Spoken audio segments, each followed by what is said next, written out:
Hello, friends, and welcome back to Malicious Compliance Stories. Let's start our video with a story in which a horrible neighbor crossed our OP's property lines and called the police on himself. Amazing, isn't it? Our OP also pressed charges on him for trespassing and destruction of property. But before we begin, don't forget to subscribe to our channel if you're new here and turn on notifications so you don't miss a new video every single day. Here we go. Entitled neighbor called the cops on himself for stealing my roses. This happened a few years ago, but man, do I laugh every time I think of it. When I was a kid, I had a little playhouse that I loved and wanted to pass it down to my kids when I outgrew it. Unfortunately, due to severe storms, it was too damaged to let future kids play in it, but not wanting to part with it, I decided to use the shell as a greenhouse and created a garden within it using roses. I'm really big into upcycling. Over the years, the roses grew in and around it, marking it like a cute, overgrown witch's cottage in my backyard with big, beautiful red English roses in full bloom. Now, for context, I live in a house with a small apartment complex to one side that has balconies that overlook into my backyard. I assume this entitled neighbor must have been a tenant that lived on the second floor of the apartment and saw my playhouse because I got a knock on my door.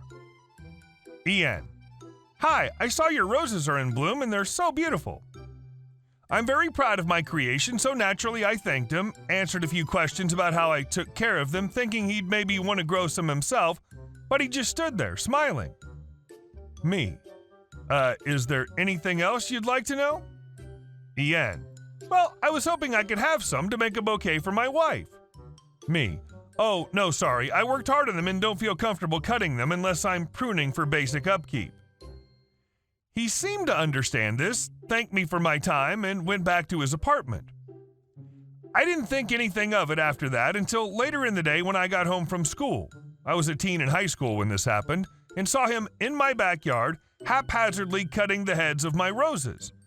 I ran to my yard screaming, "What do you think you're doing? Stop! Those are my roses! Why would you do this?" Ian just looked at me like I was crazy. I told you I wanted some for my wife. I'm carefully picking up what I can without stabbing myself with the thorns. Yes, and I told you, no, I'm calling the cops. He tells me not to bother and that he'll call them himself as he's close friends with most of the department. I take whatever stems I can inside my house, hoping to save them. A few minutes later, a cop car pulls up. He had actually called them himself, only he had told them that I was harassing him and that he had permission to take the roses. Note, because I was a minor, my mother was called by the officer at work to come home. She didn't know I'd spoken to Ian that morning because she'd already left for work when I went to school. The following events happened once she got home. Cop sees me crying and asks for my side of events. I explained the conversation from that morning and how Ian did not have permission at all from me while my mother tried to calm me down. Ian speaks to the cop. That's because I have permission from her older brother. My crying stopped immediately and turned to look at my mother. We both burst into laughter. We couldn't believe that Ian said something so moronic. The cop told us to stop being disrespectful and asked what was so funny. My mother, in between laughing fits, says, "Officers, I'm so sorry, but I know for a fact this man did not speak to her older brother." Cop, confused. And why's that? Me? Because I'm an only child. I still, to this day, have no idea why this man thought it would be a good idea to tell the cop that he had permission from an older brother that I never had, or why he thought he could get away with it with my mother standing right there. Needless to say, we pressed charges on Ian for trespassing and destruction of property. We didn't have any issues with him after that, and he and his wife moved a few months afterwards. I was able to save my roses too. The playhouse no longer stands as the years of weather wore it down, but I still have my roses. And our second story. But they said we could pick it up today. Background. I previously worked for a certain store that seemed to think they specialized in everything that's attached to almost every mall in America, it would seem. Working and receiving, as we generally called it, we came in before the sun crept over the mountains and unloaded trucks loaded with all the goodies that stocked the floors of our store. Now, when a customer would purchase one of these larger items, they were provided with a receipt with a barcode at the bottom and instructed to take it to merchandise pickup, to scan the code at the kiosk, and an associate would be there shortly to assist them and aid them in loading their item. Now, if the item had to be ordered, the sales associate would inform them of the date that the product would be delivered and that they would call them to let them know when the product arrived. This, of course, came with some issues as far as loading was concerned, because people oftentimes seemed certain that a refrigerator could fit in the back seat of their two-door car. To the story, though. One morning, I arrived to work at 0300, tired, and to my own fault, a bit hungover. I unload the truck and realize that today's also the day that there should be an appliance truck, but it's not here. I shrug it off and assume that there will be no issue, however, because once an item on order arrives at the store, an associate will call and inform the customer and inform them that it's available for pickup. This is where things get fun. No sooner do the doors of the store click unlocked do I get a beep on the handheld device that I carry with me, which informs me there's a customer picking up an item that they have purchased. I read the serial number and run through our rather large understore warehouse in search of the item. Nowhere to be found. Not in stock and not in the section designated for ordered items. I sigh, as it's never easy to inform a customer that a sales associate sold them something we don't have, which is what I assume to be the case, as it happened all the time. I trudge up the stairs expecting to find a senior citizen's face that will quickly turn from smiles to scowls in the matter of seconds. But to my temporary relief, I find a young 20-something couple. A slight sense of relief washes over me, as in my experience, younger people can be a little more understanding. Not today. Enter Broken Record, or BR as she'll be referred to. As I said, a 20-something, rather attractive younger woman, and who I can only assume is her boyfriend / fiance / husband. Conversation is as follows. Me: "Good morning, ma'am." BR: all smiles. "Good morning. I'm having trouble locating your refrigerator. Would you mind if I take a look at your receipt?" Smile fades as she hands over the receipt. I take her receipt in hand, and instinctively my eyes go straight to the bottom, assuming that the item was on order. Sure enough, delivery date today. I take a deep breath, but know that they'll understand when I tell them that the truck carrying their fridge hasn't arrived yet. Me: "Did your sales associate call you and let you know that your item was available for pickup?" BR: "No, but they told us that it would be delivered today and that we could pick it up today." Me: "Well, our delivery truck hasn't arrived yet today, as there's been some issues with the truck," which was the truth. BR: "But they said we could pick it up today." "Yes, ma'am, but our delivery truck hasn't arrived yet, carrying your fridge." "But they said we could pick it up today."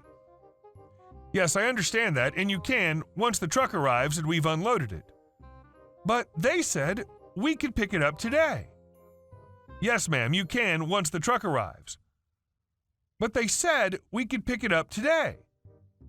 At this point, I feel that I've explained things to the point that I don't think it requires further explanation. I hand her the receipt and answer one last time, tired, hungover, and no longer in friendly employee mode. "Ma'am, you may pick up the refrigerator once it arrives. I can't very well give you an appliance that we don't have yet." "But they said we could—" I cut her off right there, not wanting to hear those words one more time. "Did the sales associate tell you that they'd call you when the item arrived?" "Yes." "Did you receive a call saying that the item was here?" "No, but they—" "Then the item isn't here." "We drove for an hour to get here to pick it up, and they said that we could pick it up today." At this point, I smile, perhaps a little sadistically, look at her boyfriend / fiance / husband, who's beyond embarrassed and not looking at me, and turn back to her. "And you can, when it gets here." She left in a huff and probably spent a couple of hours shopping in the mall before returning to get the fridge, but this all could have been avoided had she followed the most simple of instructions. Oh well, not the worst story I've had, but one of the most frustrating. And our last story. Pig farmer versus restaurant owner. Once upon a time, there was a man who owned a piece of land next to a thriving restaurant. Now, this man had owned the land for a very long time, 22 years, and it was undeveloped. He'd bought it cheaply, but it had great highway frontage, and he always dreamed of building a little used car lot or gun shop on the tract as his retirement pastime. Now the man had the tract zoned as a commercial lot when he bought it, but when news leaked about the upcoming development, the restaurant owners petitioned the zoning board to overturn the commercial zoning and reinstitute the original agricultural zoning. By the way, all land in the mythical state of Kentucky is zoned as agricultural by default. This was unfair, illegal, and generally rude, but the restaurateur's brother was the county zoning commissioner, so things naturally turned against our would-be entrepreneur. After fighting the good, clean, play-by-the-rules sort of battle and losing, our would-be entrepreneur gave up. He decided to accept the county zoning. Not to see the tract go idly unused, the enterprising retiree decided to pursue another business venture. He raised hogs, lots of them. 204 to be exact, on this little 12-acre tract. For those of you unfamiliar with the climate in time-lost Kentucky, the summers are downright southerly in their humidity and heat. As you can imagine, a rather malignant odor grew up around the thriving hog farm. Patrons of the restaurant ate elsewhere. Anywhere else, to be exact. In a matter of weeks, the zoning commissioner reversed his earlier ruling, returning the commercial status of the lot. It's another caveat of Kentucky zoning law that land can always be used for a purpose lesser on the scale of hierarchy than its current zoning. Everyone, especially the restaurateur, was surprised when the hog farm remained in operation.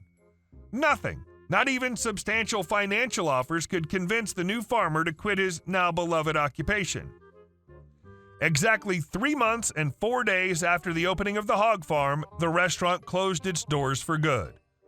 The farmer, in a fit of depression, ceased hog farming and decided to open a small sporting goods store instead. It remains there to this day, alongside his newly acquired restaurant. Ah, physics. For every action, there's an equal and opposite reaction. Kinda beautiful in a way. Hey guys, thank you all for watching the video. I'll see you in the next one.